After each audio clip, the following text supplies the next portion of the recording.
গাজায় টানা তৃতীয় দিনের মতো চলছে ইসরায়েলের অপারেশন গিডিয়ন্স চ্যারিয়ট। তাদের বর্বর হামলায় রোববার ভোর থেকে এখন পর্যন্ত প্রাণ গেছে 125 ফিলিস্তিনির।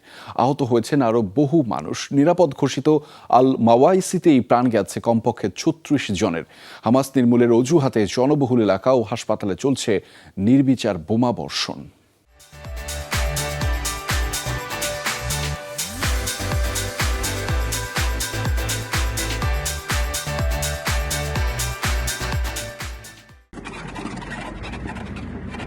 গাজায় এখন আরও আগ্রাসী ইসরায়েল। উপত্যকায় গিডিয়ন্স চ্যারিয়ট নামে নতুন অভিযান পরিচালনা করছে দেশটি। বর্বরতার মাত্রা বাড়াতে নামানো হয়েছে হাজার হাজার রিজার্ভ সেনা। গত 3 দিন ধরে চলা এই নতুন অভিযানে প্রতিদিনই মৃত্যু হচ্ছে শতাধিক ফিলিস্তিনির। রোববার বোমা ফেলা হয়েছে কথিত নিরাপদ ঘোষিত অঞ্চল আল মাওয়াইসিতেও। এই দিনে উপত্যকা জুড়ে আগ্রাসন চালিয়ে মাত্র কয়েক ঘণ্টাতেই শতাধিক ফিলিস্তিনিকে হত্যা করেছে ইসরায়েলি সেনারা। গাজাবাসী ইসরায়েলি সেনারা আসছে শিরোনামে উত্তর দক্ষিণ গাজার সব প্রান্তে ফেলা হচ্ছে লিফলেট। প্রাণ বাঁচাতে আশ্রয় ছেড়ে ছুটছেন ফিলিস্তিনিরা। মৃত্যুপুরী উপত্যকায় নেই কোনো নিরাপদ জায়গা। ছুটতে ছুটতে ক্লান্ত গাজাবাসীর অনেকের প্রাণ যাচ্ছে পথে।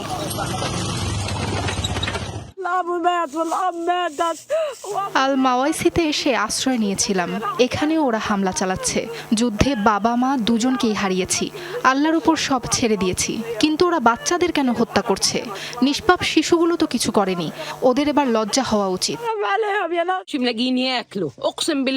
তাঁবুতে বসেছিলাম, কোথা থেকে যেন বোমা এসে পড়লো। রাতে ঘুমালে পরের দিন সকালে উঠতে পারবো কিনা জানি না। আমরা তো বেসামরিক নাগরিক, কোনো সন্ত্রাসী নই। তবে আমাদের উপর এভাবে বোমা ফেলা হচ্ছে কেন? আমরা শুধু একটু বাঁচতে চাই। হামাসের আস্তানা ধ্বংসের অজুহাতে টার্গেট করা হচ্ছে জনবহুল এলাকা ও গাজার হাসপাতালগুলো। উদ্ধার সরঞ্জাম না থাকায় ধ্বংসস্তূপের নিচে চাপা পড়াদের বের করে আনাও সম্ভব হচ্ছে না।